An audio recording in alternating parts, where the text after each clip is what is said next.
I got the honeybee in the house. What's up, Bebe Rexha? Oh, you better be careful, because like if Beyonce hears that, 'cause she's a real queen bee. Okay, I'm not trying to get. I don't want her fans coming after me. They won't. I promise. Okay, just making I sure got about your back that. on that one. But listen, you are every bit as beautiful in my eyes. I will let you know that first and foremost. Thank you. And I'll tell you what, you're here with me right now. So Beyonce. But Beyonce's sorry. always in spirit. This though. is where my focus is. Okay. All right. Just letting it be known. Bebe, how you doing? Welcome home. I know. I feel good to be home. Z100 is that place that God, I mean it's where you grew up. You Yes, listened and absolutely. to be able to hear I Got You. Amazing. on I this heard station. it yesterday. How does for the that first time feel? on the radio ever.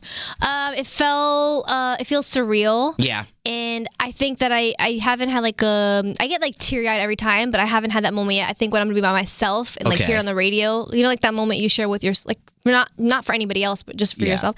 But I think that it's just so incredible. I grew up listening to the station. My father, you know, it would be like a ritual. We'll wake up in the morning, turn Phone on, taps, the whole thing, right? Oh, everything. Yeah. The roses. I don't know if you still do the roses thing. But what was no, that? That is like quintessential. Remember the roses? What was it called? I Yeah, don't War of remember. the Roses. War of the that Roses. was with That was a Cubby big back thing. in the day, and Elvis and the whole nine. Yeah, girl. You've been ingrained in this station, and I now could tell. too. I will forever remember Elvis's voice in my head. Like I Yeah. can hear him in my head right now. How special is it for you to be able to create your stories and to see them play out the way that they are, and to grow who you are in the music world? Because it doesn't just happen overnight. You've been working It at doesn't. It's been like 10 years. It's important to me. I feel like because I want a story. Yeah. And I think that now music has changed so much. For sure. You see the Sias, the Pharrells, and all these artists that are coming up that are songwriters and have had hits with other artists or have written first. I think that it's you know, everybody's creating music. Music's at your fingertips. You could go on your computer right now or on your phone and create make a song. something. And you could put it on SoundCloud or you could put it on anything. So I feel like now you really gotta, you know, kind of roll up your sleeves and really create your own art and make it really special. Where does your art come from? Where does that spirit, where does the flame burn brightest? I think for you? love in Yeah. general, like love in every aspect when it comes to friendships or getting your heart broken or falling in love or you know, just wanting people to love you or just normal human. I think, you know, everything kind of stems from love. Now, is that the underlying theme for you in the lyrics for I Got You? What does this song mean to you, and how special is this one for you? Well, I went through like a really bad breakup where like So I'm the asshole that just brought up the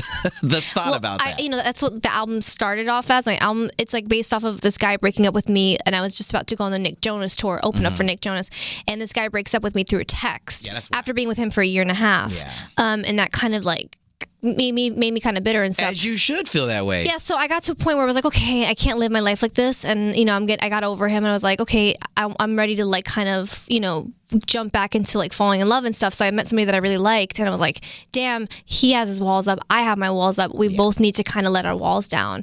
And the song was just about like telling somebody like, I got you, like.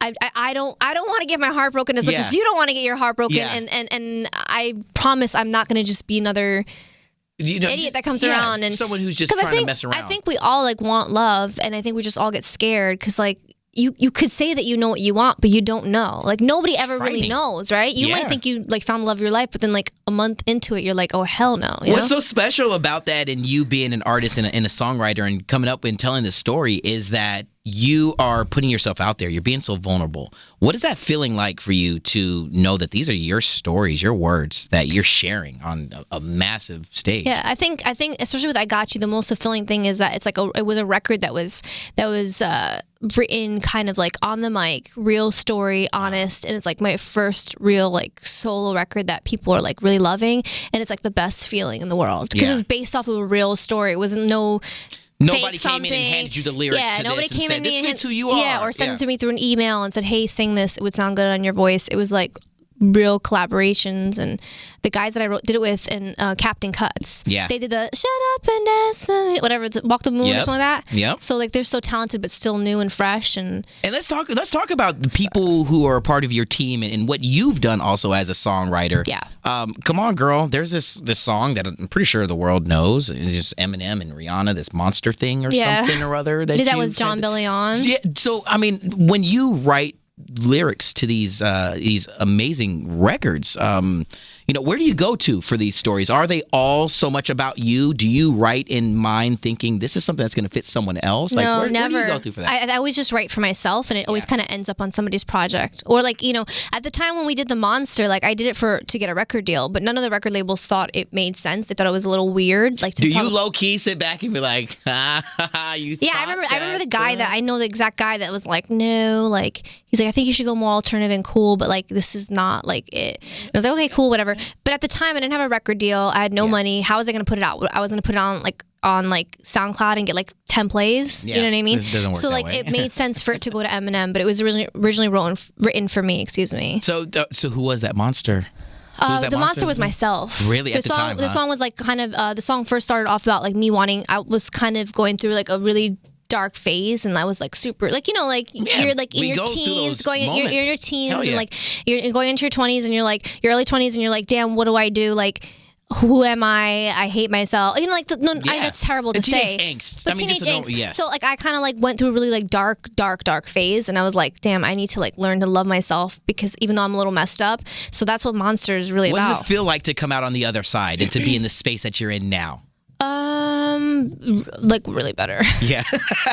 I'm like, damn. Like, do you take the moments to sit back and to really know and to really cherish the accomplishments? No, why not? I don't know, because I'm like always going in like more is more, and it's like, you know what I mean. It's never enough. Like, you know what I mean. Like I told my manager, I was like, oh my god, if I got you gets on the top 200 of iTunes, I'll be so happy. No, and then today it's like 30, it's like that. 40, and I'm like, it's 40. I'm like, I want number one. Let's it's like, do that. No, but it's like, it's great, but you got to kind of bask in the moments too. I have a hard time take doing advantage. that. Well, I'll tell you, the record is one that it's become an earworm, and your voice is such a beautiful. It cuts through so thank you effortlessly, and I had the chance to talk to Martin about the record that you guys worked on before, and In the Name of Love, and I mean just so many things that he was saying about when he first saw and envisioned you being a part of that record. He's I will say though, also with him, like he came over to my apartment with his manager. My manager was there, and he like by far one of like the best people I've ever worked with. So humble, so dope, cool, right? Yeah, like just like came and like hugged my mom. He hangs out with my dad and gives my dad a beer. Like, he's like, here you go. He's like such a great host. Yeah. And I'm like, this guy is awesome. And that was such an incredible experience. When you're putting together two amazing people who are just true to who they are, that's when magic happens. When you